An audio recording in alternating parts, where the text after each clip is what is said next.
Today, we are going to unbox the Thunderbolt 5 dual 10 gigabit Ethernet network dock. It's got 11 ports. Let's see what we got in there.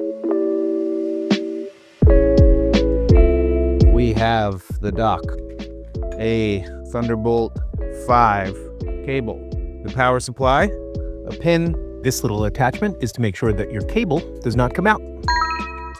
So, first, on the front of the dock, we have one 2.5 gigabit Ethernet connection, one USB 3.2 10 gig per second, a USB-A style, one USB 3.2 10 gigs a second USB-C style with attachment for the OWC Klingon to make sure your connection stays secure. On the other side of the dock, let's talk about all these ports.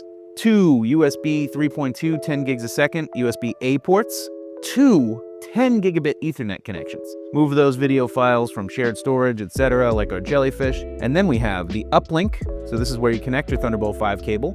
And then 1, 2, 3 Thunderbolt 5 connections. DC in 20 volts, that's our power supply. Room for airflow up here to make sure that this thing stays cool throughout. And that's our Thunderbolt 5 dual 10 gig Ethernet dock.